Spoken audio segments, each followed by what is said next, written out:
আল্লাহ তাআলা জানিয়ে দিলেন ইউহিব্বুকুমুল্লাহ ওয়া ইয়াগফির লাকুম যুনুবাকুম ওয়াল্লাহু গফুরুর রহিম।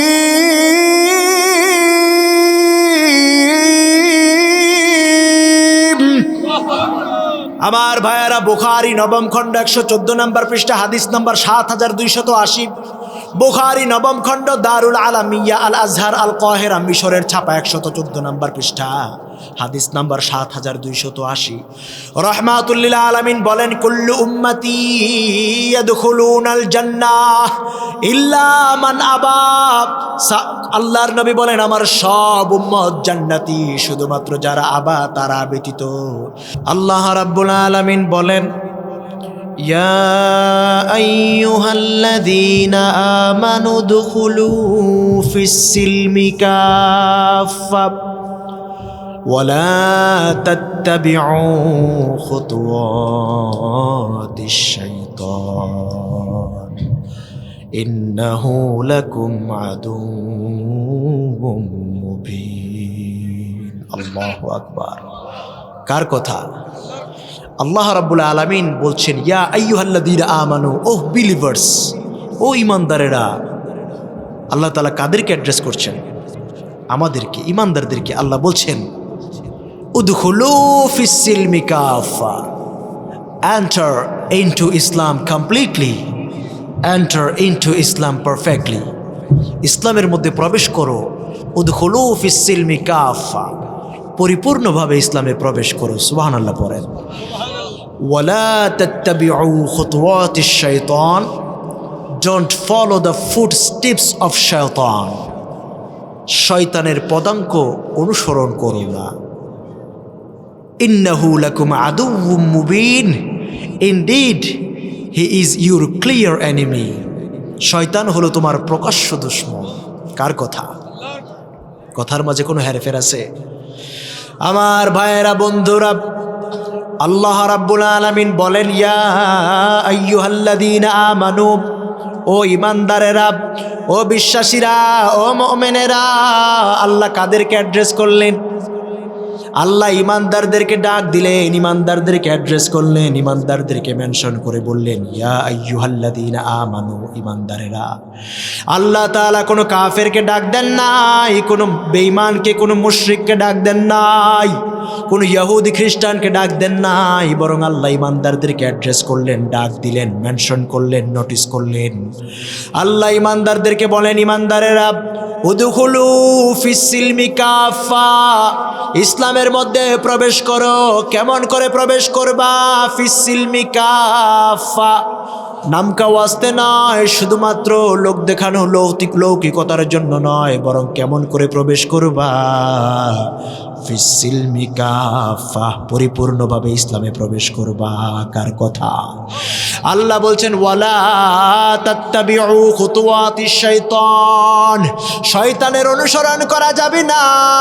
ইন্নাহু লাকুম আদুউম মুবিন, এই শয়তান হলো তোমাদের প্রকাশ্য দুশমন। ঘোষণাটা কার? আমার ভাইয়েরা, রব্বুল আলামিন জানিয়ে দিলেন, উদখুলু ফিস-সিলমি কাফা। ও ঈমানদারেরা, আল্লাহর গোলামেরা, বিশ্বাসীরা, যারা নিজেদেরকে ঈমানদার বলে দাবি করো, ইসলামের মধ্যে প্রবেশ করো। কেমন করে প্রবেশ করবা? পরিপূর্ণভাবে প্রবেশ করবা। কিছুটা মানলাম, কিছুটা ছাড়লাম, এমন করে নয়। নিজের পক্ষে গেলে মানলাম, বিপক্ষে গেলে মানা যাবে কি যাবে না? আমার ভাইয়ের, আল্লাহর বিধান যদি নিজের স্বার্থের পক্ষে হয়, আমার পছন্দ মতে হয়, তবুও মানা লাগবে। এই ঘোষণা কার? আবার আল্লাহর বিধান যদি আমার পছন্দসই না হয়, আমার ফেভারে না থাকে, আমার পছন্দ মতো না হয়, আমার পক্ষে না থাকে, তবুও মানা লাগবে। এই ঘোষণা কার? আল্লাহর বিধান যদি আমার পীর সাহেবের বিরুদ্ধে চলে যায়, মানা লাগবে কি লাগবে না? আল্লাহর বিধান যদি আমার চেয়ারম্যানের বিরুদ্ধে চলে যায় মানা লাগবে কি লাগবে না? আল্লাহর বিধান যদি আমার দলের বিরুদ্ধে যায় মানা লাগবে কি লাগবে না? আল্লাহর বিধান যদি আমার নেতার বিরুদ্ধে যায় তবুও মানা লাগবে। আল্লাহর বিধান যদি জন্মদাতা বাবার বিরুদ্ধে যায় সেখানেও আঙ্গুল তোলা যায় না, বরং আল্লাহর বিধানটাই প্রায়োরিটি পাবে, ঠিক কি না? আল্লাহর বিধান মেনে নেওয়া লাগবে। দুনিয়ার সব কিছুকে ডিলিট করে দিয়া আল্লাহর বিধানের সাথে যদি দুনিয়ার কোনো বিধান কন্ট্রাডিক্টরি হয়ে যায়, সাংঘর্ষিক হয়ে যায়, দুনিয়ার সব বিধানগুলো বাতিল হয়ে যাবে। টিকবে যেটা সেটা কার বিধান? আল্লাহর বিধান টিকবে, বাকি সব তন্ত্র মন্ত্র বাতিল হয়ে যাবে, ঠিক কিনা বলেন? আমার ভাইয়েরা, বন্ধুরা, রব্বুল আলামিন বলেন উদখুলু ফিস-সিলমি কাফা, ইসলামের মধ্যে পরিপূর্ণভাবে প্রবেশ করো। শুধুমাত্র মসজিদের মধ্যে মানলাম, ব্যবসা বাণিজ্যে মানলাম না, হবে নাকি? উদখুলু ফিস-সিলমি কাফা, শুধুমাত্র মসজিদ, মাদ্রাসায়, তাফসির মাহফিল, ওয়াজ মাহফিলে মানলাম, রাজপথে মানলাম না, রাজনীতিতে মানলাম না, সংসদে মানলাম না, এটা হবে নাকি? বরং ইসলামকে মানা লাগবে জীবনের সর্বক্ষেত্রে। রান্নাঘর থেকে পার্লামেন্ট পর্যন্ত নিজের সাধ্য অনুযায়ী সব জায়গায় ইসলামকে মানার দরকার আছে না নাই? শান্তি যদি পেতে হয় ইসলামকে জীবনের সর্বত্র মানা লাগবে। শান্তি যদি পেতে চাই, শান্তি পেতে হলে সকল তন্ত্রমন্ত্রকে বাদ দিয়ে, মন গড়ার সকল নিয়ম নীতি তন্ত্রমন্ত্রকে দূরে ঠেলে দিয়ে ইসলামকে কলিজায় জায়গা দেওয়ার আগ পর্যন্ত শান্তি পাওয়া যায় না, ঠিক কি না? ইসলামকে মানা ছাড়া শান্তির কোনো সম্ভাবনা নাই, ঠিক কিনা বলেন? আমার ভাইয়েরা, বন্ধুরা, আজকে দুনিয়ার দিকে তাকান, পারিপার্শ্বিক অবস্থাটার দিকে তাকান, সমাজের দিকে তাকান। চাঁদাবাজি, টেন্ডারবাজি, গুম, হত্যা, রাহাজানি, ধর্ষণ, জেনা, বেবিচার, গোটা দেশটা জাহান্নামের মিনি মডেল হয়ে গেছে, ঠিক কি না? এর একমাত্র কারণ হলো আমরা নামকা ওয়াস্তে শুধুমাত্র ঘোষণা দেই 90% মুসলমানের দেশ, পৃথিবীর দ্বিতীয় বৃহত্তম মুসলিম দেশ, ঠিক কিনা বলেন? কিন্তু শুধুমাত্র কাগজে কলমে মুসলিম দেশ, কিন্তু আমরা মুসলমান হিসেবে নিজেদেরকে আল্লাহ পাক যেমনিভাবে ডিগনিফাই করেছেন, সার্টিফাইড করেছেন, সেইভাবে নিজেদেরকে, নিজেদের মাঝে ইসলামের সেই রিফ্লেকশনটা আজকে আমরা প্রদর্শন করতে পারি না, ঠিক কিনা? ইসলামকে মানা লাগবে সর্বক্ষেত্রে, ইসলামকে মানা লাগবে। আল্লাহর দেওয়া বিধান ইসলামকে মানা ছাড়া গোলাম শান্তির সন্ধান পাওয়া যাবে না, ঠিক কি না? অতএব আসুন, ইসলামকে মানতে হলে পরে ইসলামের বিধিবিধানগুলো, ইসলামকে মানতে হলে, ইসলামের জিন্দেগি গঠন করতে হলে আল্লাহ পাকের দেওয়া সকল বিধিবিধানগুলো আংশিক মানব না, পরিপূর্ণভাবে মানা লাগবে। কথা কয় না, কিছুটা মানলেই চলবে না, সব মানা লাগবে। মানতে রাজি আছি ইনশাআল্লাহ? আমরা ছোট ছোট করে কিছু, আমার সময়টা একেবারে অল্প, এর ভিতরে যতদূর যাওয়া যায় রাজি আছি ইনশাআল্লাহ? আমার ভাইয়েরা, আমার বন্ধুরা, ইসলামী জিন্দেগি গঠনের কিছু মূলনীতি সম্পর্কে আমরা আলোচনা করব। কষ্ট হবে না তো ইনশাআল্লাহ? আমার ভাইয়েরা, বন্ধুরা, ইসলামী জিন্দেগি গঠনের প্রথম মূলনীতি হলো লিল্লাহিয়াত। জীবনের সব কিছু যাবতীয় কাজকর্ম হবে একজনকে সন্তুষ্ট করার জন্য। তিনি কে? আপনার আমার জীবন তৈরির পেছনে 16 আনা অবদান কার? 16 আনা গোলামি চলবে কার? বানালো আল্লাহ, গোলামি চলবে আল্লাহর। এটাই যৌক্তিক, এটাই বাস্তব, এটাই ইনসাফ, ঠিক কিনা? আপনার আমার জীবন দানের পিছনে 16 আনা অবদান কার? আমার দলের কোনো অবদান আছে নাকি?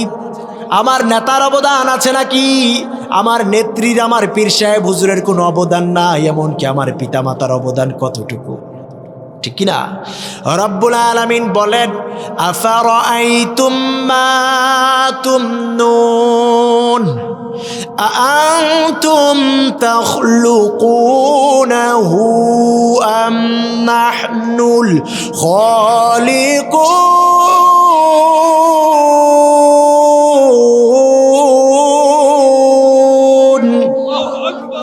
রব্বুল আলামিন বলেন আফারাআইতুম মা তুমনুন, আআনতুম তাখলুকুনাহু আম নাহনুল খালিকুন। রব্বুল আলামিন গোটা মানব জাতিকে প্রশ্ন ছুড়ে দিলেন, গোটা পৃথিবীর মানবতাকে চ্যালেঞ্জ ছুড়ে দিলেন।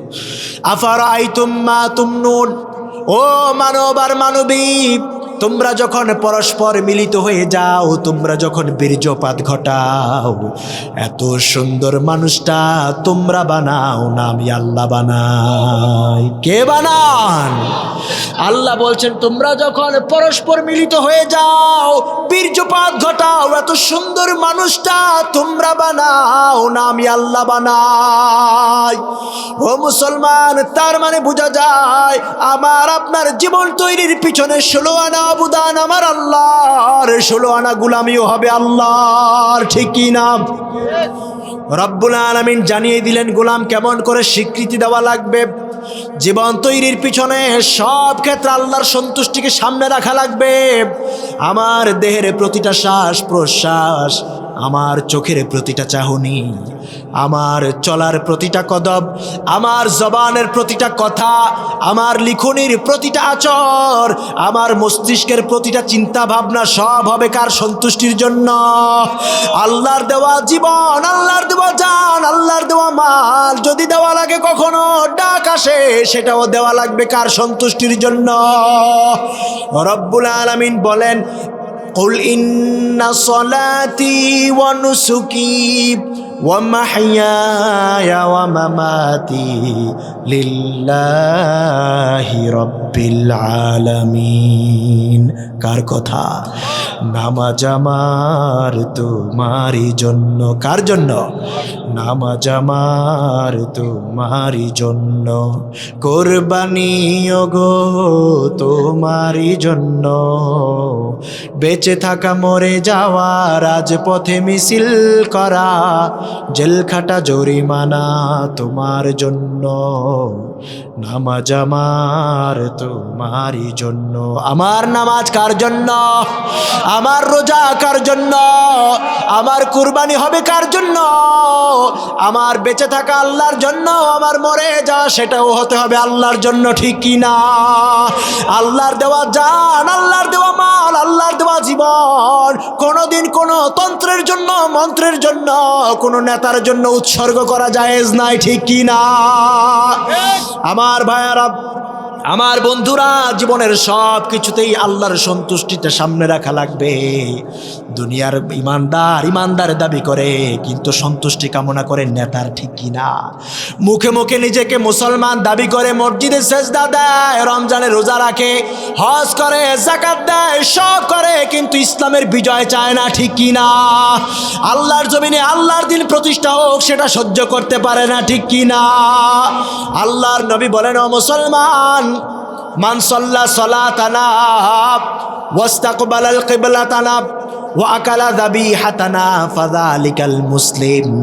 যে ব্যক্তি আমাদের সালাত আদায়ের ন্যায় সালাত আদায় করবে, ওয়াস্তাকবালাল কিবলাতানা, আমাদের বাইতুল্লাহকে কিবলা হিসেবে গ্রহণ করবে, ওয়া আকালা যাবিহাতানা, আমাদের হালাল জবাইকৃত পশুকে হালাল জেনে ভক্ষণ করবে, ফাযালিকাল মুসলিম, এরা মুসলমান। আল্লাহু আকবার বলেন।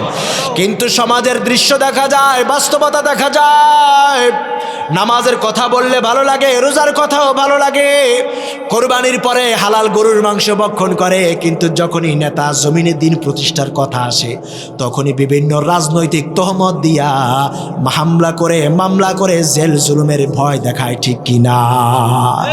তার মানে বোঝা যায় জীবনের সকল প্রকার সন্তুষ্টি মুখে মুখে দাবি করলেও সেই নেতা তার জীবনের সন্তুষ্টি আল্লাহর জন্য করতে পারে না, ঠিক কিনা? ও মুসলমান, সিদ্ধান্ত নেওয়া লাগবে, টার্গেট থাকা লাগবে, আমার আপনার জীবনের শেষ নিঃশ্বাসটুকু পর্যন্ত থাকবে একমাত্র আল্লাহর জন্য, ঠিক কিনা? ইসলামী জিন্দেগি গঠনের প্রথম মূলনীতি লিল্লাহিয়াত। আমার আপনার জীবনের সব কিছু হবে কার সন্তুষ্টির জন্য? পারবো ইনশাল্লাহ? আমাদের রবকে, এই রবের সন্তুষ্টির জন্য জীবন যদি বিলিয়ে দেয়া যায়, দুনিয়া থেকে বিদায় হতে দেরি হবে। দুনিয়া থাকতেই দুনিয়ায় নিজের বিছানায় শুয়ে শুয়ে দেখবেন আল্লাহর জান্নাত আল্লাহ দেখিয়ে দিয়েছেন। আল্লাহু আকবার বলেন। এমন জিন্দেগি গঠন করতে রাজি আছি ইনশাল্লাহ? আমার ভাইয়েরা, বন্ধুরা, এবার আসুন, ইসলামী জিন্দেগি গঠনের দ্বিতীয় মূলনীতি হলো ইত্তেবাউস সুন্নাহ। রাসূলুল্লাহর সুন্নাহর অনুসরণ করা, ইত্তেবা করা। রাসূল করিম সাল্লাল্লাহু আলাইহি ওয়াসাল্লামের সুন্নাহর অনুসরণ দরকার আছে না নাই? কিন্তু দেখা যায় রবিউল আউয়াল মাস আসলে সুন্নির অভাব নাই, কিন্তু 12 মাসে আর খবর নাই, ঠিক কিনা? রাসূলের সুন্নাহ, রাসূলের সুন্নি শুধুমাত্র রবিউল আউয়াল মাস আসলেই রাসূলকে ভালোবাসার কথা নয়। রবিউল আউয়াল মাসে যেমনি ভালোবাসবেন, গোটা জিন্দেগির প্রতিটা সেকেন্ড, প্রতিটা মিনিট, প্রতি সেকেন্ডের 60 সেকেন্ডের 1 মিনিট, 60 মিনিটের 1 ঘন্টা, 24 ঘন্টার 1 দিন, 7 দিনের 1 সপ্তাহ, 30 দিনের 1 মাস, 12 মাসের 1টি বছর, এমনিভাবে গোটা জিন্দগির, তামাম জিন্দগির প্রতিটা মুহূর্ত রাসূলের সুন্নাহ মানার দরকার আছে না নাই? আল্লাহর নবীর সুন্নাহকে জীবনে বাস্তবায়ন করা লাগবে, কারণ সুন্নাহর অনুসরণের কথা ঘোষণা যিনি দিয়েছেন তিনি কে?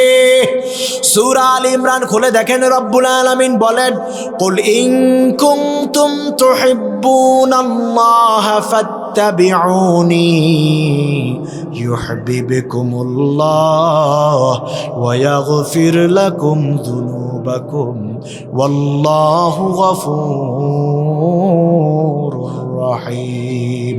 আল্লাহু আকবার। আল্লাহ রাব্বুল আলামিন বলেন, ইয়া রাসূলুল্লাহ, দুনিয়ায় যারা আপনি রাসূলকে ভালোবাসার দাবি করে তাদের জন্য, তাদেরকে জানিয়ে দেন, কুল ইন কুনতুম তুহিব্বুনাল্লাহ, ও ঈমানদারেরা, যারা ঈমানের দাবি করো, ঈমান ঢোল করো, ঈমানের দাবি করো, ঈমানকে বক্ষে ধারণ করার দাবি করো, শুনে রাখো, ইন কুনতুম তুহিব্বুনাল্লাহ, যদি তোমরা আল্লাহকে ভালোবাসার দাবি করো, আল্লাহকে ভালোবাসতে চাও, ফাত্তাবিউনি, আমি রাসূলুল্লাহর অনুসরণ করো। আল্লাহু আকবার। অনুসরণ হবে কার? ও মুসলমান, আর একটু বড় করে জবান ছেড়ে দিয়ে বলেন না, অনুসরণ হবে কার? আমরা বললাম, ইয়া রাসূলুল্লাহ, যদি আপনার অনুসরণ করি, ইয়া আল্লাহ, আমরা যদি আপনার রাসূলের অনুকরণ করি, তাহলে রেজাল্ট কি, ফলাফল কি, লাভ কি? রব্বুল আলামিন জানায়া দিলেন, ইউহিব্বুকুমুল্লাহ, রব্বুল আলামিন, তুমি আল্লাহকে ভালোবাসার দাবি করেছো, রাসূলের অনুসরণের কারণে স্বয়ং আল্লাহ তোমাদেরকে ভালোবাসার ঘোষণা দিয়ে দেন। আল্লাহু আকবার। আমরা বললাম, আল্লাহ, আপনি যদি আমাদেরকে ভালোবাসেন তাহলে রেজাল্ট কি? আপনি ভালোবাসলে পরে আমাদের জন্য উপকার কি, আমাদের পাওয়া কি, আমাদের চাওয়া কি, আমাদের ডিমান্ড ডিজায়ার কি ফুলফিল হবে? কার কথা? আল্লাহ বলছেন, ইয়াগফির লাকুম যুনুবাকুম, আল্লাহ পাক তোমাদের গুনাহগুলোকে মাফ করে দেন। আল্লাহু আকবার বলেন। এই সুসংবাদ কাদের জন্য? যারা রাসূলুল্লাহকে অনুসরণ করবে। আল্লাহু আকবার বলেন।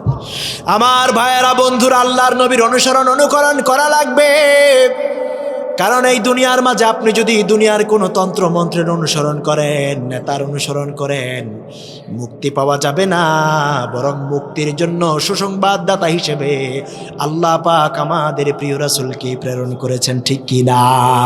কোরআনটা খুলে দেখেন, বারবার আল্লাহ পাক রাসূলের অনুসরণের কথা বলেছেন।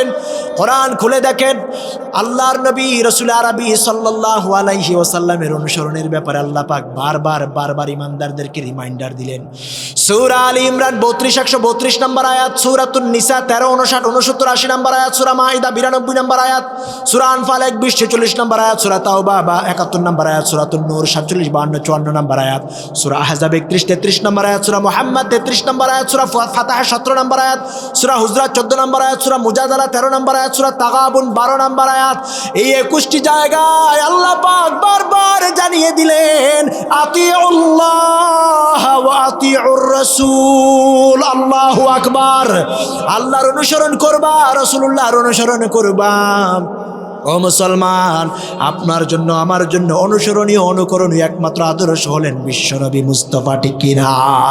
এই দুনিয়ার জীবনে আপনি যদি কার্ল মার্ক্সকে আদর্শ হিসেবে গ্রহণ করেন, লেনিনকে আদর্শ হিসেবে গ্রহণ করেন, স্ট্যালিনকে আদর্শ হিসেবে গ্রহণ করেন, বার্ট্রান্ড রাসেলকে আদর্শ হিসেবে গ্রহণ করেন, মাও সেতুংকে, আব্রাহাম লিঙ্কনকে আদর্শ হিসেবে গ্রহণ করেন, কবরে যখন চলে যাবেন, কবরে যাওয়ার পরে বিসমিল্লাহি ওয়া আলা মিল্লাতি রাসূলিল্লাহ বলে কবরে দেওয়া যাবে, কিন্তু কবর থেকে উত্তোলন হওয়ার পর রাসূলের মিল্লাতে আপনি থাকতে পারবেন না, ঠিক কি না?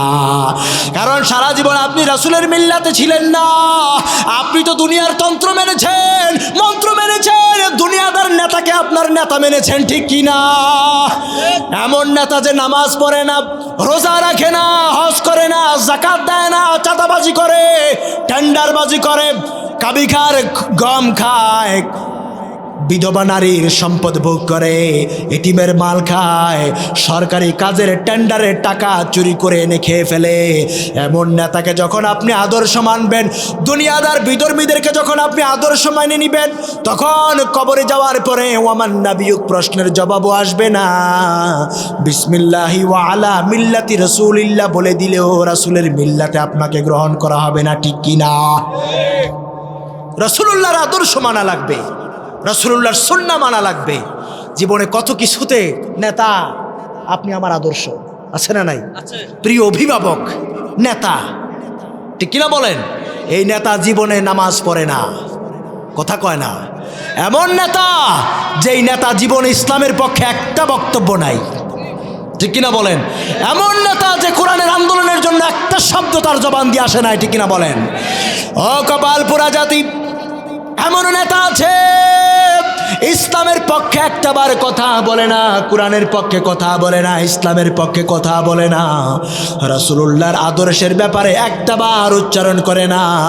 বরং যারা ইসলাম মানে, কোরআন মানে, রাসূলুল্লাহর কথা বলে, আল্লাহর জমিন আল্লাহর দিন বাস্তবায়নের চেষ্টা করে, রাসূলুল্লাহর সুন্নাহ বাস্তবায়নের চেষ্টা করে, ওই নেতা তাদের বিরুদ্ধে মিথ্যা হামলা মামলা দিয়া জেলে বন্দি করে রাখে, ঠিক কি না?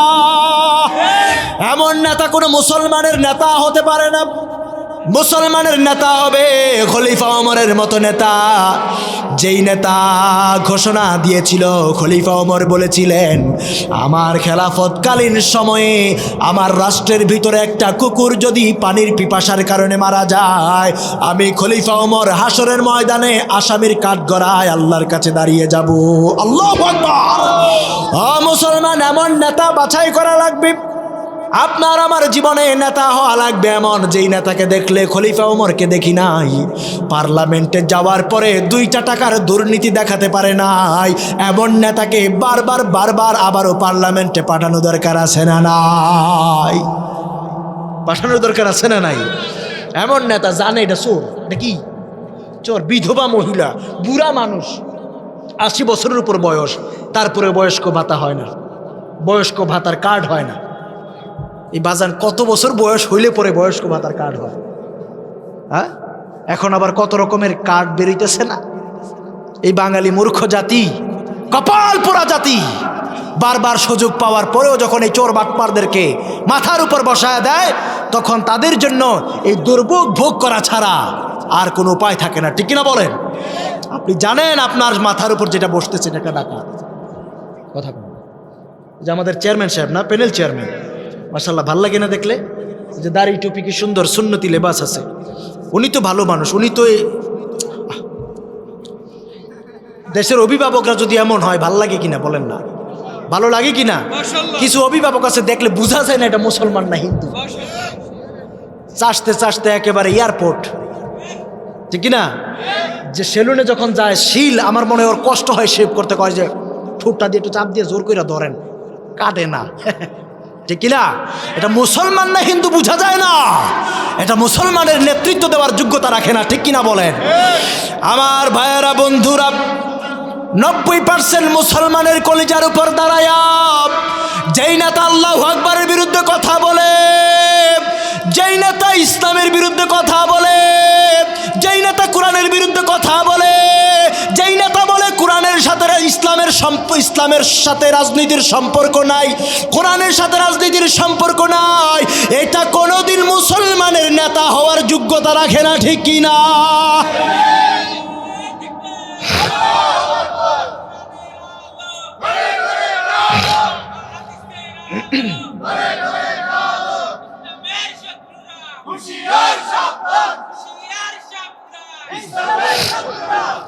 আল্লাহ আল্লাহ পাক আমাদের এই তাকবীরগুলোকে কবুল করুন, আমরা বলি আমিন।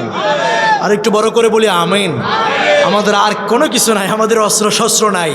মুসলমানের কলিজার একমাত্র শক্তির সুপার হাউস, পাওয়ার হাউস, শক্তির একমাত্র উৎসই হলো আল্লাহু আকবার আওয়াজ, ঠিক না? একটু বড় করে বলেন আল্লাহু আকবার। আল্লাহু আকবার আওয়াজের এত শক্তি, এটা বাতিলের কলিজার মধ্যে কম্পন সৃষ্টি করে দেয়, ঠিক কিনা বলেন আমার ভাইরা? অতএব বলতেছিলাম রাসূলুল্লাহর সুন্নাহ মানার দরকার আছে না নাই? সাহাবায়ে কেরাম বললেন ওয়ামান ইয়াবা ইয়া রাসূলুল্লাহ, ওগো নবীজি ইয়াবা কারা? হুজুর বললেন মান আতানি দাখালাল জান্নাহ ওয়া মান আসানি ফাকাদ আবা। যারা আমি রাসূলুল্লাহর সুন্নাহ মানবে তারাই জান্নাতি, যারা সুন্নাহর বিরোধিতা করবে তারাই আবা জাহান্নামী, নাউজুবিল্লাহ। অতএব ইসলামী জিন্দেগি, ইমানি জিন্দেগি গঠন করার দ্বিতীয় মূল নীতি হলো ইত্তেবাউস সুন্নাহ। জীবনের সর্বক্ষেত্রে রাসূলুল্লাহর সুন্নাহ মানার দরকার আছে না নাই? সন্তানদেরকেও ইসলামের দাওয়াত দিবেন, সুন্নাহর সাথে পরিচয় করিয়ে দিবেন, রাসূলুল্লাহর ভালোবাসা কলিজার মধ্যে ঢুকিয়ে দেওয়ার দরকার আছে না নাই? শুধু মুখে মুখে দাবি করলেই চলবে না, আবার যখনই রাসূলুল্লাহর বিরুদ্ধে কোনো স্লোগান আসবে, রাসূলুল্লাহর আকাশচুম্বী মর্যাদার শানে কোনো বেয়াদবি করার চেষ্টা করা হবে, সেখানেই সাহাবায়ে কেরামের মতো ইয়া রাসূলুল্লাহ ওয়াজহি লিওয়াজহিকাল বিকা নাফসি লিনাফসিকাল ফিদা। সাহাবায়ে কেরাম যেমনি ভাবে, আবু তালহা যেমনি ভাবে তলোয়ার দিয়া 70 থেকে 80টা তলোয়ার যার দেহের মধ্যে বিদ্ধ হয়েছে, তারপরে ঘোষণা দিয়েছেন ইয়া রাসূলুল্লাহ ওয়াজহি লিওয়াজহিকাল বিকা, আমার এই চেহারাটা আপনার চেহারা মুবারকের জন্য ঢাল স্বরূপ। আল্লাহু আকবার বলেন। ওয়া নাফসি লিনাফসিকাল ফিদা, আমার এই দেহটা আপনার দেহ মুবারকের জন্য দান স্বরূপ কুরবান করে দিলাম। শত শত তীর আসবে, আঘাত আসবে, এই দেহ চূর্ণ বিচূর্ণ হয়ে যাবে, টুকরা টুকরা হয়ে যাবে, একটা আঁচড় আপনি নবীর গায়ে লাগতে দিব না। আল্লাহু আকবার। ও ঈমানদার, ও মুসলমান, নবীর জন্য, নবীর ইজ্জত রক্ষায় যদি আবার কখনো ওই আবু তালহার মতো, খাব্বাবের মতো, জুবাইরের মতো জীবন দেওয়া লাগে, রাজপথে রক্ত দেওয়া লাগে, কারা কারা রক্ত দিতে প্রস্তুত? দুইটা হাত তুলে আল্লাহকে দেখান।